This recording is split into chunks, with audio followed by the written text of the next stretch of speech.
Sa buhay ay totoong mas madalas natin maalala ang masasakit na pangyayari kaysa masayang karanasan dahil na rin siguro sa malalim na sugat na iniwan nito sa ating nakaraan. Upang lubos ninyong maintindihan ang aking mapait na nakaraan, ay hayaan niyong isaysay ko ang aking karanasan. Ako, si Asher, at ito ang aking kwento.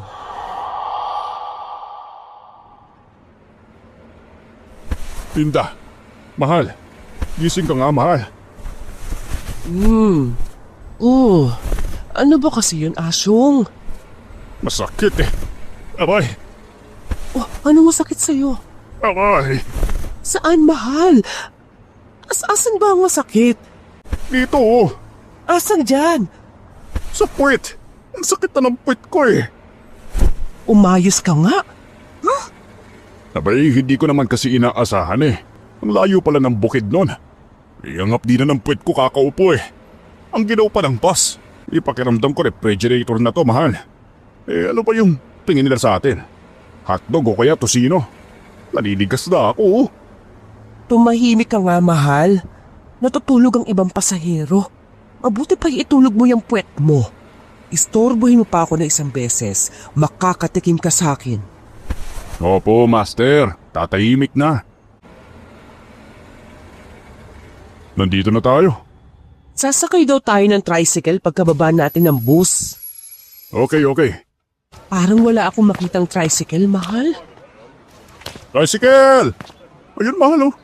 Uy, tricycle, dito ano? Oh, saan ho kayo? Sa Sitio Piaya kami. Magkano bang pamasahe papunta ron, Totoy? Ay, tara ho. Yatid ko na ho kayo. 50-50 lang po bawat isa sa inyo. Malayo-layo din ho kasi yun. Tapos, medyo lugi sa gasolina kasi kayong dalawa lang yung pasahero eh. Aba sige. O tara na, mahal.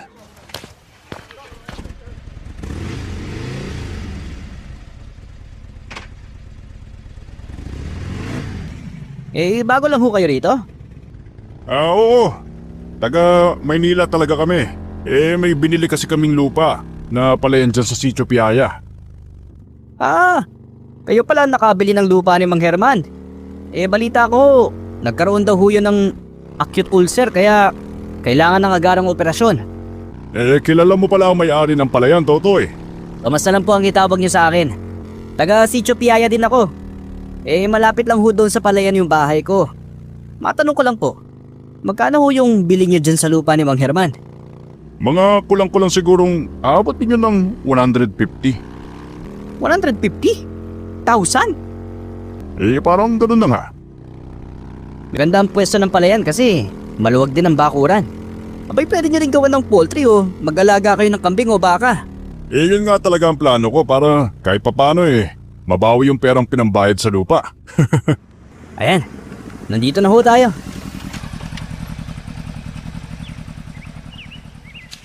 Ito na ang pamasahe, Tomas. Maraming salamat ha. Ay, sobra po ito ng 50. 100 lang po ang bayad para sa inyong dalawa. Naku. Tanggapin mo na lang yan, Totoy. Tomas. Pasobra ko na yan. Alam kong mahal ang gasolina ngayon. At para saan pat magiging magkapit-bahay din tayo rito. Medyo kakapulan ko na ho ang mukha ko. Tatanggapin ko na talaga to. Mabuti na din ho to. Pandagdag ng panggasolina. Maraming salamat po ha. Sa susunod po ulit. Mukhang may kaibigan ka na kaagad, ha? Oo naman. Mabuti na rin yung ganoon, mahal, para may mapagtanong-tanungan din tayo dito. Huwag ka lang talagang magiinom dahil ipalulunok ko talaga sa'yo pati bote ng alak. Naku, hindi mahal no. Magbabagong buhay na talaga ako dito. Lasinggero noon. Masipag na magsasaka na ngayon. O siya, tulungan mo nga ako rito sa pagbuhat ng ating mga bagahe. Teka. Bakit basa tong isang bag mo? Ano to? Amoy langis? Naku, isinarado ko yan na maayos ha. Hala mahal, hindi kaya may nakasalubong tayong aswang kaya kumulo yung langis? Doon sa bus, hindi kaya may nakasakay din doon na aswang? Alam mo, ang daan papunta dito kasi sobrang lubak. Baka natabangi ang bag mo. at naalog-alog pa sa tricycle. Talagang matatapon yan. Halika nga, pasok na tayo.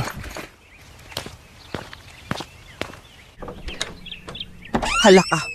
Tingnan mo nga, mahalo. Ang linis sa loob. Ano? Tinutuo talaga ng mga anak ni Mang Herman na gilinisan nila ang bahay para sa ate. Ilagay mo yung gamit doon sa itaas, mahal. Nang makarating ako sa ikalawang palapag ng bahay, ay doon ko nakita ang kabuuan ng lupa mula sa terrace nito. Malawak ang bakuran nito, kagaya ng sinabi ni Tomas.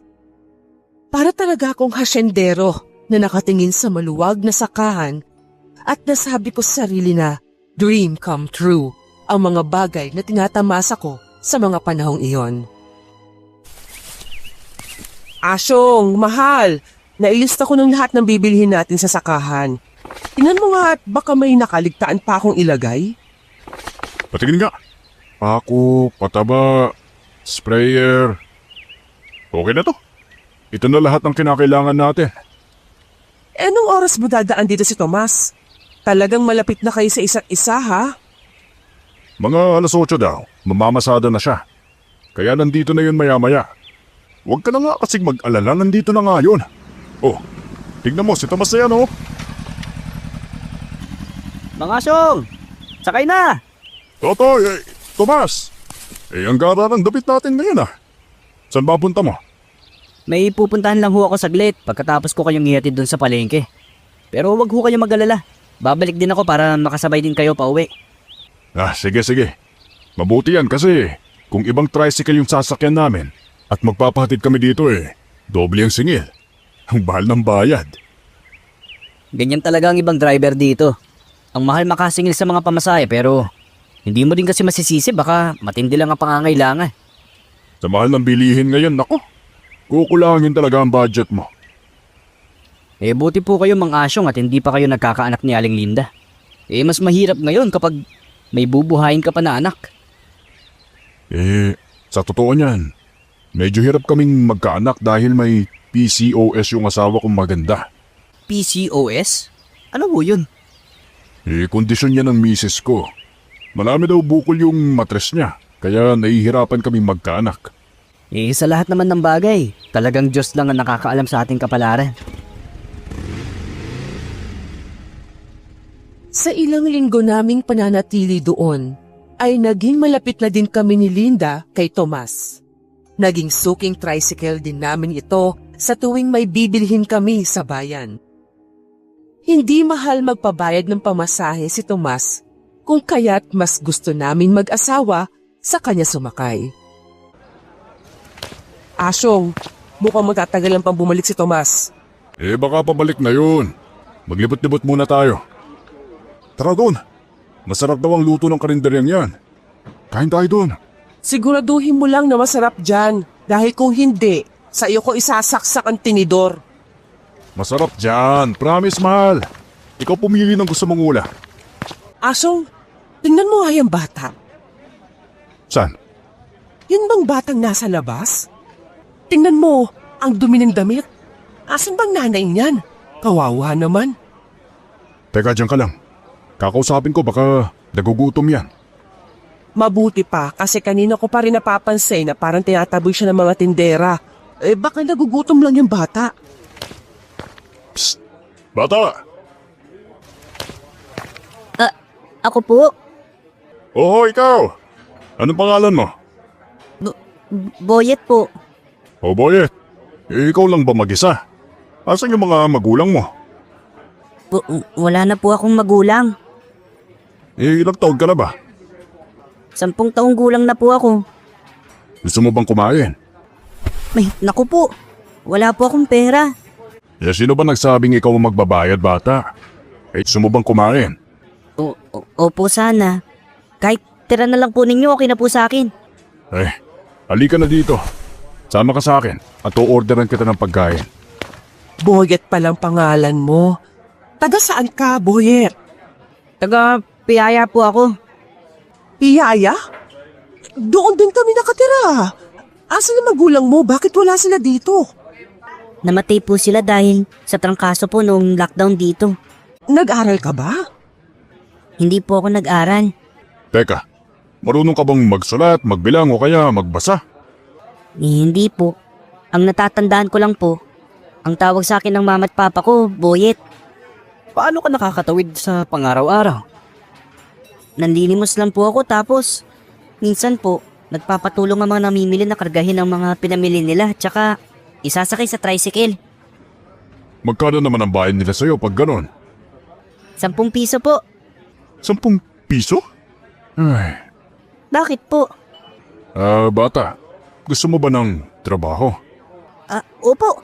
Gusto ko po yun para may pambili po ako ng ice cream o kaya bubble gum po. Pumunta ka sa palayan ko sa Sitio Piaya. Hanapin mo ako doon. Doon po ba sa dating tinitirhan ni Mang Herman? Mismo. Hintayin kita bukas doon. Ay sige po. Pupunta po ako doon. Aling Linda, mga asyong! Nandito lang pala kayo. Magtatambay pa sana ako dun sa pasadahan pero nakita ko kasi kayo dito kaya pinuntahan ko na lang kayo. Ano, tara na? Uuwi na tayo. Sige bata, mauna na kami. Hintayin kita bukas sa palayan ha. O miss, bayad na tong pagkain ng bata. Patapusin niyo na lang siya kumain. Sino yun mga asyong? Aalokin ko siya bilang tagahigib sa palayan. Nang may katulong din si Linda sa gawaing bahay. Papasukin niyo naman din po ako mga asyong. Baka may bakanting posisyon ka pa dyan sa sakahan mo. Pandagdag dita lang. Oo ba? Malakas ka sa akin eh. Punta ka bukas doon sa sakahan. Mas mabuti na rin na may katuwang ako sa pagsasaka. Teka lang. Alam mo ba kung paano magsaka? Abay oo naman po mga asyong. Laking bundok to. Easy lang yung pagsasaka na yan. Kahit pa mag-araro ko na nakapikit, kere ko yan eh. Sa mga sumunod na linggo ay umaayon ng ihip ng hangin sa aming mag-asawa. Sa tulong na rin ni Tomas at Boyet ay napagaan na rin ang mga gawain sa sakahan. Parang pamilya na rin ang turing namin sa kanila. Lalo na si Boyet. Ngunit tulad ng gulong, ang buhay minsan nasa ibabaw ka, minsan naman nasa ibaba. Aba, Boyet, gumagaling ka lalo ha. Ang linis na ng bakuran. Oo naman po. Ako pa. Ano pa pong ipapagawa niyo, Aling Linda? Ayos ah. Dati nagpapaturo ka pa sa akin ng mga gawaing bahay. Ngayon, ikaw na naghahanap ng ipagagawa sa'yo. O siya, tulungan mo na lang ako sa pagluluto. Ikaw ang magsasaing ng bigas. Kaya mo ba yon? Kayang-kaya pa po. O anong ganap dito ng misis ko? Mang Asyong, magluluto po kami ng palangalian ni Aling Linda. Ako yung magsasaing at siya naman po sa ulam. Tapos na po kayo ni Kuya Tomas? Hindi pa pero patapos na din yun. Huwag ka namang masyado magpapagod, mahal. Magpahinga ka naman paminsan-minsan. Hindi ako ang dapat mong pagsabihan yan, mahal. Si Tomas, grabe ang lakas din ng batang yan. Para bang hindi tinatablan ng init at pagod. Oo nga, pansin ko din, mahal. Kahit gaano kabigat ng trabaho, parang wala lang sa kanya. Ay, pasalamat talaga ako na siyang naging katuwang ko sa pagsasaka. Dapat lang talaga, mahal. Mga asyong! Mga asyong! Mga asyong! Asyong? Ano yun? Si Kuya Tomas po yun ah. Teka lang, huwag kayong lumabas. Dito lang kayo titignan ko kung anong nangyayari. Asyong, mag-ingat ka. Baka may kung anong mapangalib na hayop ang nandoon o kaya ahas. Babalikan ko kayo rito. Mahabaging Diyos, ano to? Mga asyong, ilalagay ko sana ang sako na pataba na pinalipat mo nang makita ko to. Nakakaawa yung sinapit ng kambing mo. Ay naku, sinong may gawa nito? Hindi sino mang asyong kundi ano? Walang taong kayang gumawa ng ganyan. Anong ibig mo sabihin? Hindi kaya may pag-alagala dito ng mabangis na hayop mga asyong. Sa tanang buhay ko ahas lang naman ang alam kong nakakatakot na hayop sa mga palayan. Ibahin mo dito sa bukid nun mga asyong. May mga asong gubat dito na kung tawagin kalasan nun. Hindi kaya asong gubat ang umatake sa kambing mo? Teka lang. Tatawagin ko si Boyet. Boyet! Boyet! Ikuha mo nga ako ng pala, bilis! Sige po, paparating na po. Ito na po. Pakikuha nga ako ng sako para lalagyan ko sa namatay na kambing. Hala, na paano yan? Kawawa naman, bokbokan tiyan niya. At wala ring lamang loob. Kahapon lang masigla pa yung kumakain mga asyong eh. Nako, Boyet, ikaw, huwag ka na masyadong magpagabi. At baka makasalubong mo pa ang asong gubat. Hindi naman po ako nagliliwaliw sa gabi, Kuya Tomas, no? Pagkatapos ko magtrabaho dito, umuwi ako agad sa kubo ko. At saka may mga kapitbahay din ako doon na pwedeng mahingian ng saklolo kung sakali. Eh ikaw, Kuya Tomas, sinatakot mo lang ako eh. Mang asyong, totoo ba yung sinabi ni Kuya Tomas na may asong gubat daw na pag-alagala rito? Ay, hindi ko alam, Boyet. Pangatlong kambing na to na namatay. Hindi pa ako nakakakita ng asong gubat na sinasabi ng Kuya Tomas mo. Kung magpapatuloy to, baka malugi na ako. Inutang pa naman namin ni Linda ang pangpuhunan dito. Ano, pangatlong kambing? Ibig niyo pong sabihin may 2 pang kambing na namatay? Kahapon lang at nung isang araw. Ganyan na ganyan din ang naabutan namin ni Mang Asyong. Sa kabilang dulo ng sakahan at mga naunang kambing. Hindi ko alam yan ah. Kaya pala nung pinapainom namin ni Aling Linda mga kambing at baka, parang kulang ang bilang ko kasi namatayan na pala. Ay, mas okay sana kung alagang manok ko ang pupunterihin kaysa mga kambing. Mas malaking kawalan to. Alam na po ba ni Aling Linda na namamatay ang mga alagang kambing nyo? Oo, Boyet. Ano nangyari? Ang tagal niyo dyan. Ay hala, Asyong! Napano yan? Linda, pang-ikatlong araw na to. Pang-tatlong kambing na din to. Diyos po santo! Asyong, magpatawag na tayo ng albularyo. Makinig ka kasi sa akin, Asyong. Wala namang mawawala kung maniniwala ka. Walang hayop na ganyan pumatay ng kapwa hayop, Asyong. Mukhang tama yung asawa mo, Mang Asyong. Para maliwanagan na din tayo sa nangyayari. Ay, sige. Magpatawag kayo ng albularyo. Susundin ko lahat ng payo ng albularyo. Matapos lang tong kalbaryo na to. Bukas sa bukas din, Mang Asyong. Isasama ko si Mang Tasyo rito.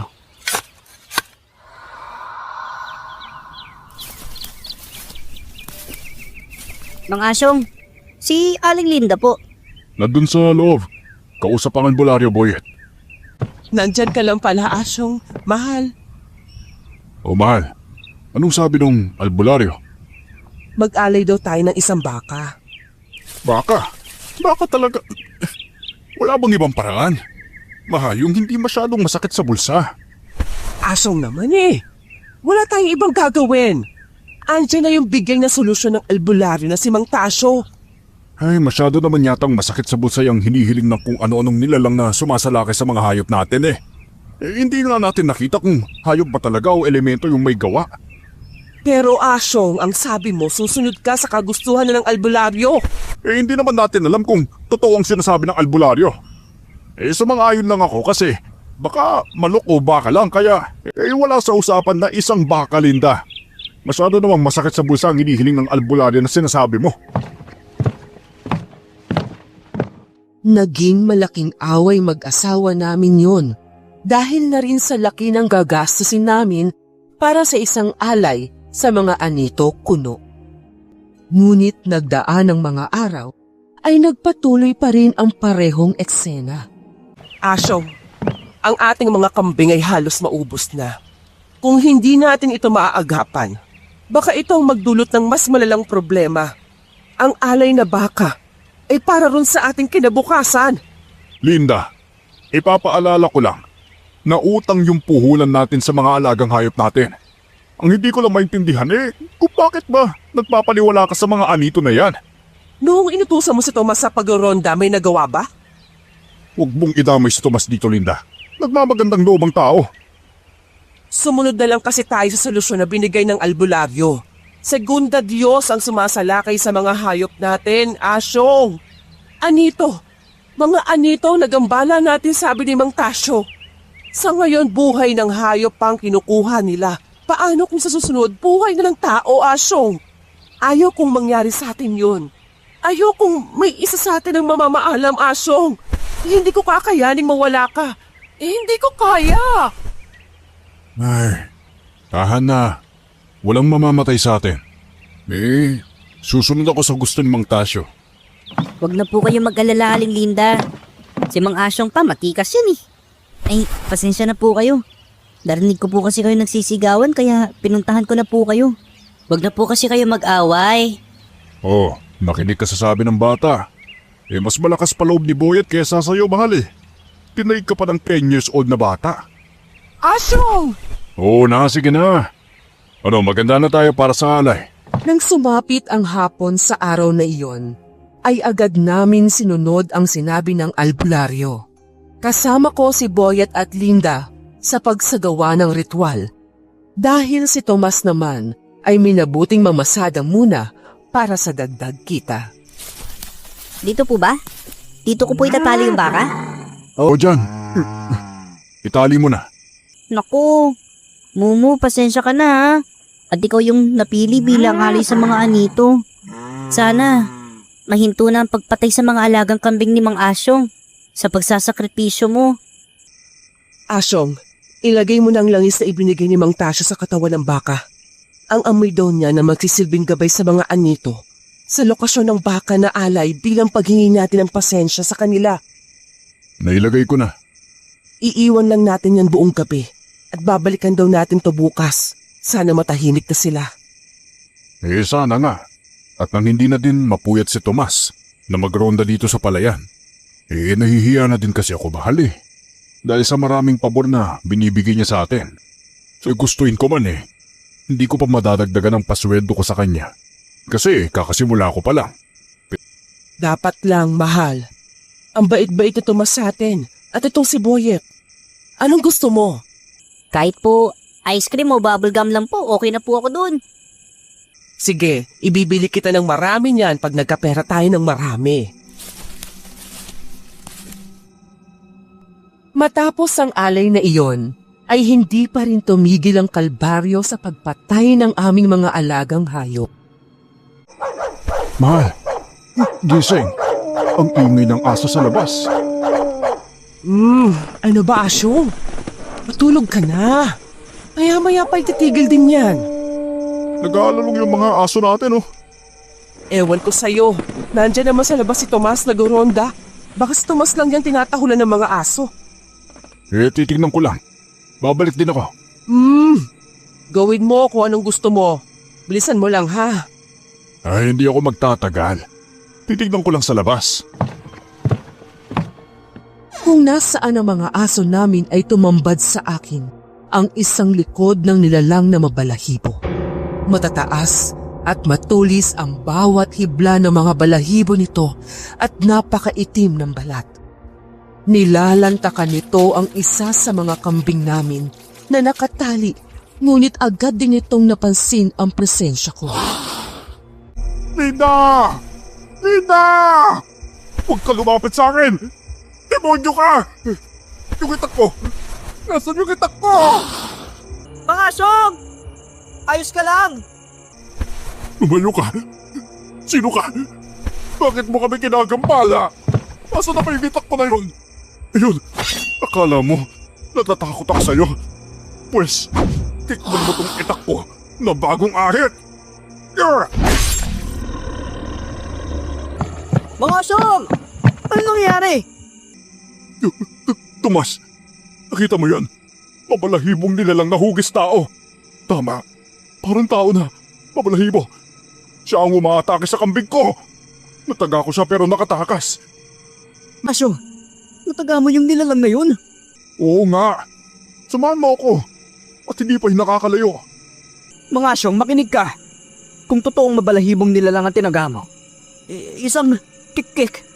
Kik-kik ang nataga mo, Mang Asyong. Ano? Nakakarinig ako ng mga tunog ibon na parang huni-huni ng mga salitang kik-kik. Sa tuwing nagraronda ako dito pero hindi ko inaasahan na totoo pa lamang nilalang na yun. Noong nabubuhay pa po ang lola at lola ko, nababanggit na nila mga bagay tungkol sa kik-kik. Kakaibang boses nila. Dahil maririnig mo yun sa itaas na aakalain mong ibon pero ang totoo, naglalakbay sila sa lupa at hindi sila lumilipad. Parang sa bulag nila yun sa kanilang biktima. para isipin nito na nasa itaas lang sila. Pero ang totoo niyan, dyan lang pala sila sa lupa. Diyos ko. Si Boyet. Mag-isa lang ang batang yun sa bahay na tinutuluyan niya. Anong nangyayari sa inyo? O Linda, bakit ngayon ka lang? Linda, maniwala ka sa hindi. Hindi mabangis na hayop o kaya anito ang gumagambala sa atin. Ay nako, nanganganib tayo dito. Pati na din si Boyet. Pwede lang dito na natin patirahin. At yung nakita ko kanina, parang tao na mabalahibo. Sabi pa ni Tomas, kik-kik daw ang tawag sa nilalang na yun. Naku, Asyong. Tama talaga ang kutob ko na may aswang dito. Naalala mo pa ba yung araw na dumating tayo dito? Kumulo yung langis ko na pangontra sa mga aswang at masasamang elemento. Parang ganun na nga. Ay naku, simula bukas, Linda. Huwag mo nang hayaan na gabihin ng uwi si Boyet. Diyos ko, Asyong. Umalis na tayo dito. Isama na lang din natin si Boyet. Napakadelikado pa naman pala ng lugar na to. Ay tama ka, Linda, kawawa yung bata. Mag-isa pa naman yun sa munting kubo niya. Bukas sa bukas, Linda. Pagsabihan mo yung si Boyet, ha? Sige, pagsasabihan ko yung bata na yon na dito muna siya makikitira para na rin sa kaligtasan niya. Pero, bakit parang wala kang imik kanina na may kikik na pala? Boses na nitong mas narinig ko eh. Linda, sumisigaw ako kanina pero wala kang naririnig. Para kang tunog mantika dyan eh. So wala naman talaga akong narinig eh. Sa bulag ho yun, Mang Asyong. Pag nakaharap mo ang kik-kik, mas malakas ang boses. Malayo pa sila nun pero pag mahina yung boses nila, ibig sabihin, malapit sila sa'yo. Lalo na't pabulong. Ganun din ang mangyayari sa biktima nila. Kapag sumigaw ng tulong, walang makakarinig. Pero pag bumulong ka sa hangin, maririnig nyo ng taong hinihingan mo ng tulong. Yan po ang sabi ng lolo ko sa akin. Kaya pala hindi natin narinig yung mga ingay na ginagawa ng mga alaga kong kambing. Ay naku, Diyos ko. Anong klaseng lugar ba tong pinasok ko?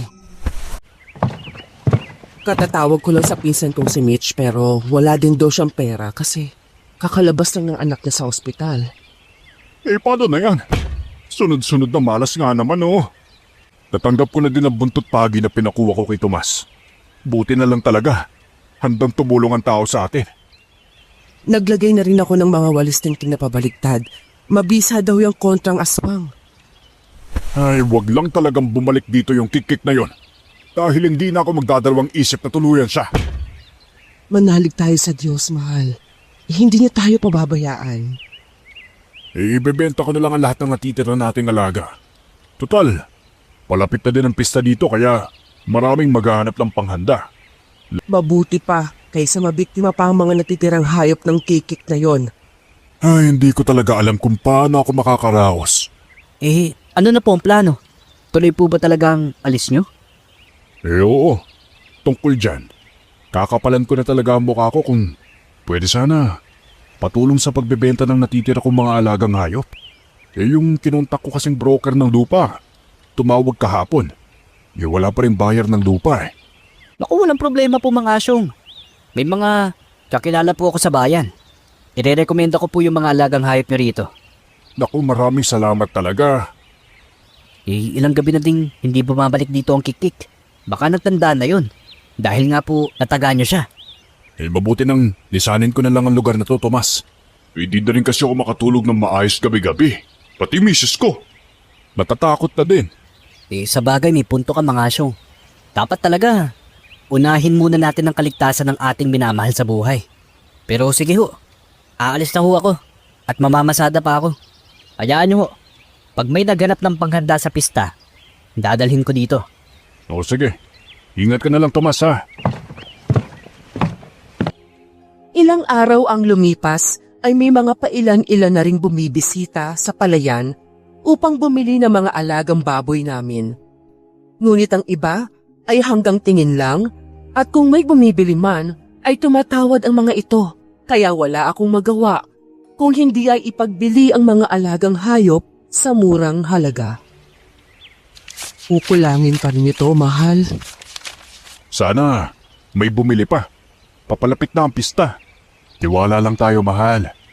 Mabubuo din natin ang halaga ng pamasahe pa uwi.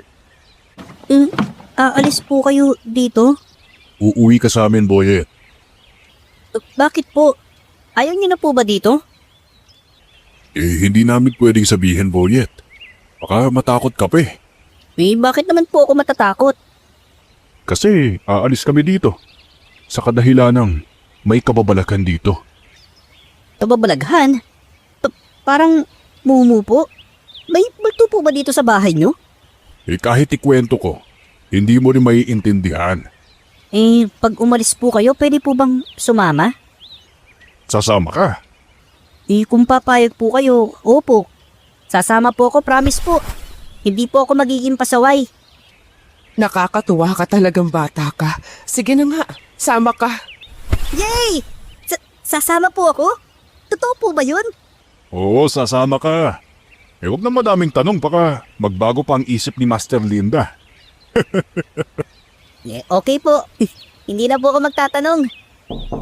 Mga asyong, may kasama po ako. Bibili daw siya ng baboy. Mga asyong, si Tessie po. Magandang araw, ma'am. Ano po bang hanap ninyo? Gusto ko sana yung buong baboy pang lechon. Panlechon, ma'am. Naku, marami po kami dito. Lapit po kayo dito sa bakuran namin, ma'am. Nang makapili po kayo ng gusto nyong baboy. Talagang marami pala kayong alaga dito, ano? Oo, ma'am. Mas marami pa nga sana kaso namatay yung iba eh. Anong ikinamatay? Inatake ng... Alam niyo po, inatake ng ano eh. Inatake ng kikik. Bakit niyo po alam yan, ma'am? Naikwento kasi ni Tomas sa akin habang papunta kami rito. Ito talagang si Tomas palabiro eh. Naku, joke lang ho yun, Aling Tess. Ano ka ba? Alam ko naman yun ano, binibiro lang kita. Oo, alin po dito, ma'am? Yan, yung malaki. Yang pinakamalaki. Gusto ko yan. Sige po. Boyet, pakiabot ka na sa akin yung tali at tatalian ko tong baboy. Masusunod po mga asyong. Teka lang po.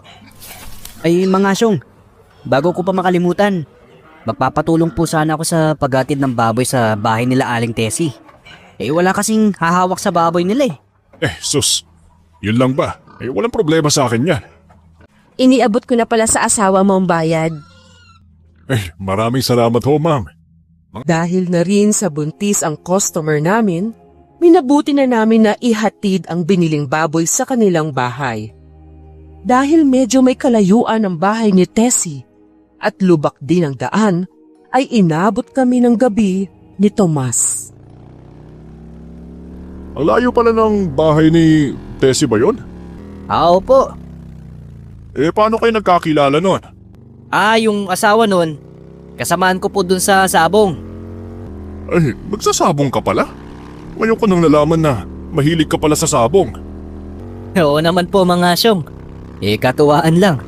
Alam mo na, nang hindi masyadong mabagot sa aking pag-isa sa buhay. Okay din yun. Dati sa amin, dun sa Maynila, mahilig din ako sa sabong. Alak ka, lagot. Kung minamalas ka nga naman namatay pa talaga ang makina. Bakit tayo huminto? Naubusan ka ng gasolina. Teka lang, tingnan ko nga dito sa ibaba. Ay naku, bababa muna ako mga asyong ha. Titignan ko lang yung mga wire dito sa baba. Matatagalan pa ba yan, Tomas? Kung itulak na lang kaya natin. Teka lang po mga asyong. Wala namang problema dito. Tomas, naririnig mo ba yun? Ha? Ano po yun mga asyong? May naririnig ako eh. Naririnig po na ano? Parang may papalapit eh. Parang kunin ng ibon na kung ano. Mga asyong, mukhang pamilyar ang tunog na yun ha. Manatili kang alis to, Tomas. Nakikinig ako mga asyong. Mga kikik! Tomas! Tinasalangin tayo ng mga tiktik! Mga asyong, yung buntot pagi mo! Oo, hawak ko na! May itak ako dito. Aatake sila kahit anong oras mga asyong. Laking pasalamat ko na si Tomas ang kasama ko sa mga panahon yon. Nakatulong din sa amin ang liwanag mula sa buwan. Manggang sa huli na naming napansin na nakalayo na pala kami sa daan pauwi at napunta kami sa masukal na parte ng kakahuyan.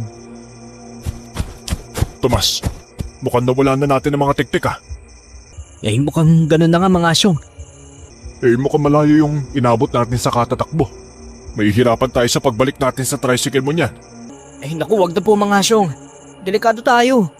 Tiyak na aabangan tayo ng mga kikik kapag bumalik tayo dun sa tricycle ko. Naku, tama ka.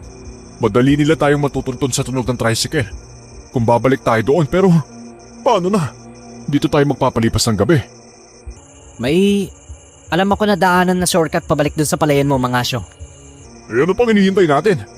Halika na. Dito na tayo mga asyong. Sumunod ka lang sa akin. Dahil din sa tulong ni Tomas, ay natuntun namin ang isang masikip na daan pabalik sa aming palayan. Ngunit napansin kong habang patagal ang paglalakad namin ni Tomas, ay para bang walang katapusan ang daan na binabagtas namin. O teka lang, Tomas. Mukhang lagpas kalahating oras na tayo naglalakad eh. Sigurado ka bang alam mong daan pa uwi?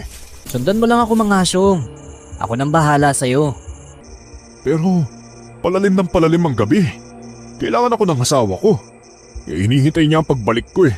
Baka pwede tayong bumalik sa dinaanan natin. Baka wala na doon ang mga tiktik. Mga asyong, ang sinabi ko, sundan mo lang ako at huwag kang lilis ng daan. Teka, kalma lang Tomas. Hindi makakabuti kung mag-aaway tayo dito sa daan. Yun naman pala eh. Bakit kasi ang dami mong satsat? Hindi naman sa ganon, Tomas. Pero pakiramdam ko parang may mali eh. Habang patagal ng patagal, pasukal ang daan. Bakit ka ba nagmamagalay ng asyong? Tomas, yung boses mo ah. Baka mamaya, marinig tayo ng mga tiktik. Ikaw kasi ang tigas ng ulo mo eh. Pinapainit mo ang ulo ko. Ang dali lang ng sinabi ko sa'yo. Sundan mo ko at hindi tayo magkakaroon ng problema. Diba? Tomas, wag naman ganito. Huwag tayong magkahaway. Nanganganib tayong pareho dito oh. Tayo? Hindi tayo pareho, asyong. Sa ating dalawa, ikaw lang ang nanganganib. Gusto mo, sabihin ko sa'yo ang katotohanan sa buong pangyayari? Anong ibig mo sabihin? Asyong. Hindi ko alam kung sadyang mahina ang utak mo o nagbubulag-bulagan ka lang ba talaga. Ni isang beses, hindi ako inatake ng kik-kik na yun. May alam ka pala sa kung anong nangyayari. Hinayaan mo pang bilugin ng albularyo na nirekomenda mo ang utak ng asawa ko. Alam ko nung una pa lang kung ano ang tunay na nangyayari sa mga alagang hayop mo. Alam mo ang liit mong magpasweldo eh. Tapos, naririndi pa ako sa asawa mong bungangera. Hindi sapat ang pera ko para pang sabong kaya nabaon ako sa utang mo. May naisip akong magandang pambayad. Yung tipong makabawi ka naman sa akin at magkaroon ng silbi ang pamamasukan ko sa inyo. Gumawa ako ng kasunduan. Akalain mo yung nautangan ko palang kasamahan ko sa sabong ay isang kik-kik. Hayop ka, Tomas. Pinagkatiwalaan kita. Titirahin mo pala ako ng patalikod. Ang talino ko, di ba? Naisip ko yon para maisalba ang sarili ko. Pero kung kailan ako sinuwerte, doon ka naman minalas. Yung gabing nataga mong kik-kik na kasamahan ko sa sabong ay napuruhan mo siya. Kaya yun, namatay. Hayop ka. Hayop ka. Wala kang kasing hayop. O kalma ka lang, asyong asungot. Kasi may sinabi sa akin ng asawa ng kik-kik na pinatay mo. Gusto mo bang malaman ang pangalan ng asawa ng kik-kik na pinatay mo? Wala akong pakialam sa sasabihin mo. May pinapasabi si Tessie para sa'yo. Buhay ang kinuha mo. Buhay mo din ang sisingilin na bayad. Asyong asungot! Bukas, magiging kwento ka na lang. Isang magsasakang inatake ng asong gubat. Gusto kong magwala sa mga sandaling iyon. Ngunit pinili kong tumakbo at lumayo dahil mas inisip ko kung paano ako makakabalik sa pamilya ko.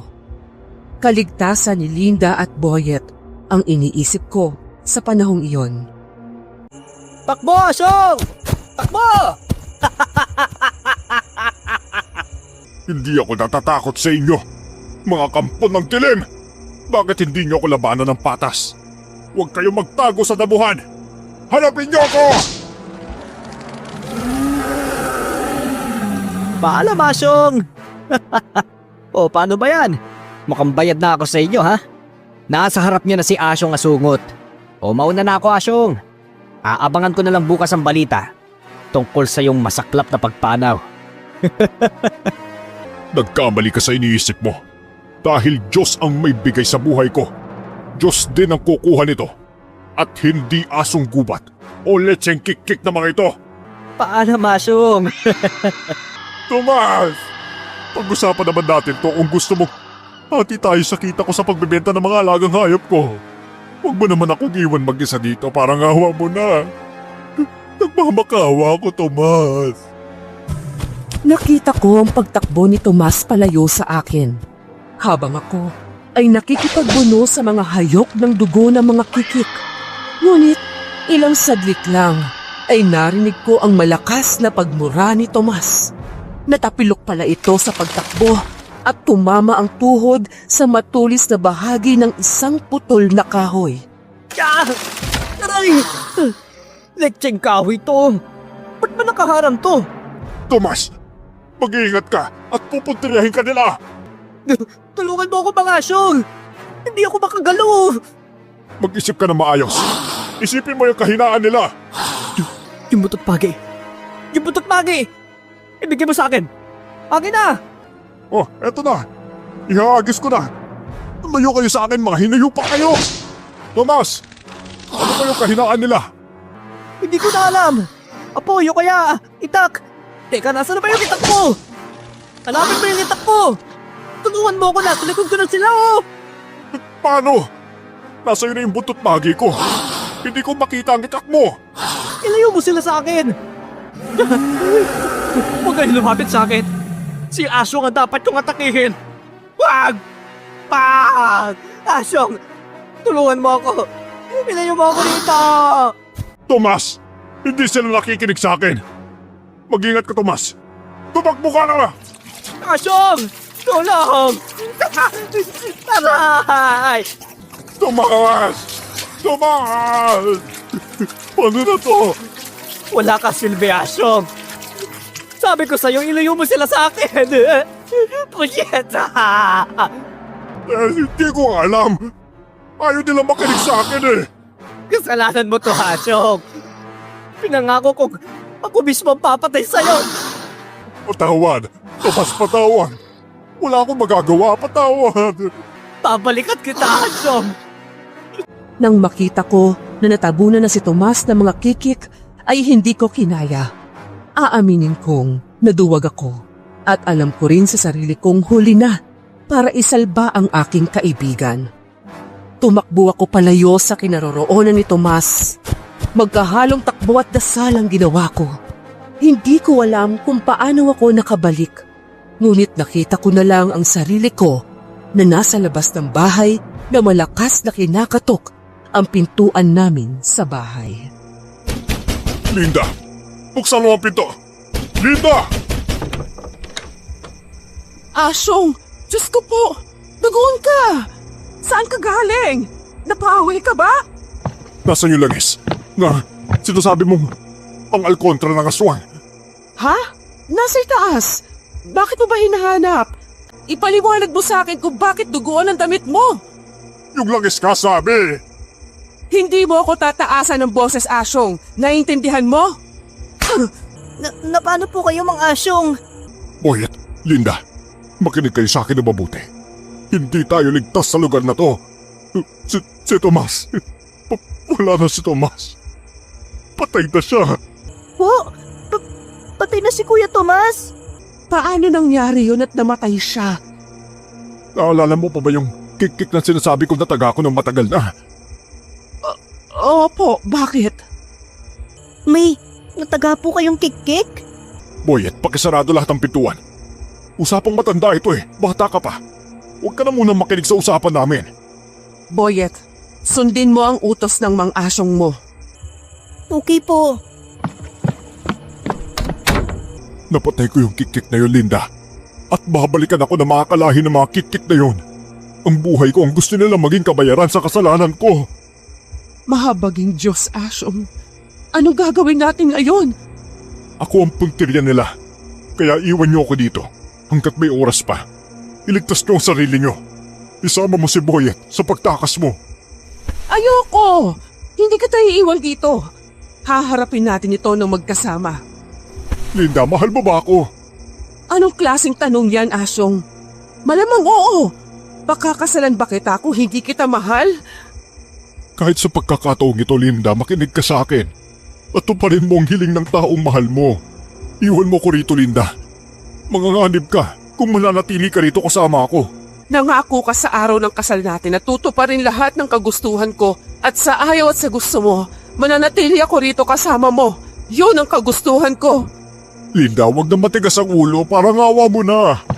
Naisarado ko na po lahat ng pintuan, mga asyong. Umiiyak po kayo. Boyet, iligtas mo ang sarili mo. Mapapahamak ka kung mananatili ka rito kasama kami. Bakit po? Ayaw niyo na po ba sa akin? Hindi sa ganun, bata. Pero nakagawa ko ng kasalanan at buhay ko ang sisingilin nila. Kung pananatili kayo kasama ko, pati kayo damay, mapapahamak din kayo. Dahil po ba sa mga kikik na sinasabi niyo? Sila po ba nangaaway sa inyo? Boyet, problema namin itong mag-asawa. Pasensya kung nadamay ka sa gulo pero may oras ka pang tumakas. Ayoko po. Kung aalis ako rito, wala na din po ako matutuluyan. Ayoko na po bumalik sa lansangan. Parang magulang ko na rin po kayo eh. Kayo na lang po yung taong malalapitan ko. Wala nang ibang kukup-kup sa akin kaya pakiusap po. Huwag niyo po akong itulak palayo. Kung mamamatay kayo, mamamatay din akong kasama kayo. Mas okay na sa akin yun kaysa magpalabay-labay sa lansangan ulit eh. Boyet, tahan na. Lalaban tayo. Lalaban tayo kasama ang mga asyong mo. Tinraidor ako ni Tomas. Yun ang totoo. Siya ang punot dulo ng lahat. Siya ang dahilan kung bakit pumupunta dito yung kikik na yun. Yung Tomas na yon. Huwag ka mag-alala, mahal. Uupakan ko yun para sa'yo. Sinabi mo yan, ha? Baka mamaya pag dumating yung mga kikik dito, mas mauna ka pang mahimatay. Hindi ah. Matapang tong asawa mo, Asyong. Huwag mo kong masindak-sindak sa mga kikik na yan. Mabuti pa ho. Maganda na tayo ng mga kakailanganin natin laban sa mga kikik na yun. Ay, nako. Yan talaga ang gusto ko sa'yo, Boyet eh. Mabilis mag-isip. That's my boy. Di malamang po. Mana po ako sa inyo mga asyong eh. Ako pa. Asyong boy kaya to. Ay, higit na mas matapang ka pa kaysa sa akin, Asyong boy. Asyong asungot! Buhay ka pa ba? Ayop ka, Tomas. May sa demonyo ka talaga eh, no? Dahil sa kabila na sinapit mo, buhay ka pa rin. Sabihin na lang natin na hindi ko pa oras. Kaya heto pa, humihinga pa rin. Lumabas ka dyan! At tapusin natin ang ating sinimulan. Anong ating sinimulan? Ikaw ang nagsimula ng lahat. Hoy! Tomas! Pagbabayarin kita sa ginawa mo sa asawa ko. Wala kang utang na loob. Isa ka pang bungangirang Linda ka. Babalatan kita ng buhay. Subukan mo lang kung kaya mo. Kawawa ka naman, Asyong. Akala mo ba? Ligtas ka dahil nasa loob ka ng bahay mo? Nagkakamali ka, hoy. Sa sityong ito, 3 lang tayong normal na tao. Bakit hindi mo tanungin ang magaling at masunurin mong anak-anakan? Anong ibig niyang sabihin, Boyet? Hindi ko po alam. Wala po akong kinalaman dyan. Inosente po ako. Hayop ka talaga, pati bata dinadamay mo. Sana tinuluyan na lang kita. Lumabas ka dyan! At dito tayo sa labas magtuos. Di bali nang hindi ka lumabas. Makakaligtas ka man sa kikik sa gabing to. Matutusta ka naman ng buhay sa gagawin ko. Asyong! Ang baho! Amoy gasolina! Hayop ka, Tomas, itigil mo yan! Ano yung parang may kumakalampag po sa bubong ni Mang Asyong? Nalintik na. Nandito na sila. Ay, Asyong! Ano yan? Ang hahaba ng kuko ng nilalang na yan! Tumilinda, ako ang harapin nyo. Ako ang sadya nyo rito, hindi ba? Pues, magtutuos tayo. Doble ang pahirap na kinakaharap namin sa mga sandaling iyon. Unti-unti na rin kinakain ng apoy ang bahagi ng bahay na sinilaban ni Tomas. May mga kikik pa na sumalakay sa amin. Alam kong aabot na ako sa sukdulan ko. Nararamdaman ko na ang pagod ng aking katawan. Hindi ako pwedeng sumuko, lalo pat nakikita ko ang aking asawa at si Boyet na lumalaban din. Asyong! Nasusunog na ang buong bahay! Lumabas na kayo ni Boyet. Ayoko! Boyet, ilabas mo na dito si Linda. Paano po kayo? Susunod ako. Mangako ka, Asyong! Lalabas kang buhay! Mangako ka! Linda, labas na. Mangako ka muna! Pangako. Pagkasabi ko yun, ay agad na hinila ni Boyet si Linda palabas ng nasusunog naming bahay. Alam kong anumang oras ay bibigay na ang buong bahay sa pagkakasunog at gagamitin ko yung pagkakataon para makatakas at hahayaan kong mabagsakan ng nasusunog na bahay ang natitira pang mga kikik. Mga asyong! Diyos ko, ang lalim ng sugat mo sa dibdib. Asyong, wala na. Natalo na natin ang kikik. Kasama na sila sa nasunog na bahay. Nagtagumpay tayo, Asyong. Pagpalain ng Diyos. Aling Linda, kailangan nating madala si Mang Asyong sa ospital. Masyadong maraming dugo na wala sa kanya. Tulungan mo ko, Boyet. Alalayan mo ang mang-asyong mo. Nasasaktan ng Aling Linda, Kuya Tomas. Bitaw! Kung may natitira ka pang awa, bitawan mo siya. Hayaan mo kami mamuhay ng payapa. Alis! Para mo ng awa, Tomas. Kahit ako na lang. Bakit ba ang tigas sa puso mo, Kuya Tomas? Tao ka pa ba? Pag ako hindi nakapagpigil. Anong gagawin mo? Kakagatin ako? Sige, kagatin mo ako. Ipakita mo kung sino ka. Tignan natin kung tatanggapin ka pa rin ng mabait mong Aling Linda at Mang Aso na pinagtatanggol mo. Wala akong pakialam. Basta bitawan mo ang Aling Linda ko. Para sa kaalaman ninyong dalawa, yung Boyet na anak-anakan nyo ay walang pinagkaiba sa kinamumuhian yung kikik. Kaya nga walang gusto magampon dyan eh. Hindi ako katulad nila.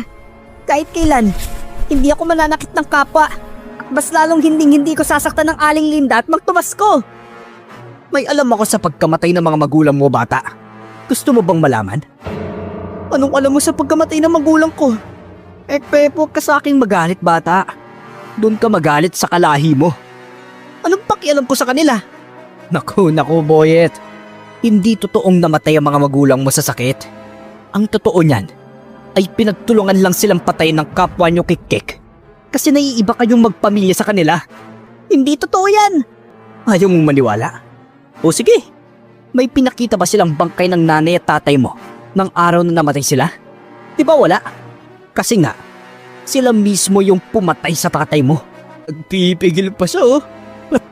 Huwag ka na mahiya, Boyet. Ipakita mo na ang tunay mong anyo nang malaman ng magaling na Asyong at Linda na to kung anong klaseng nilalang ang pinatuloy, pinakain at binihisan nila. Hindi nila ako kamumuhian. Dahil mabait silang tao. Mabait sina Aling Linda at Mang Asyong. Gusto mo talagang makita ang bangis ko? Baka pagsisihan mo, Kuya Tomas. Ipakita mo. Hindi ako natatakot. Parang isang hampas lang ng buntot pagi ko. Tapos ka na agad, bata. Pagbibigyan kita. Sa gusto mo.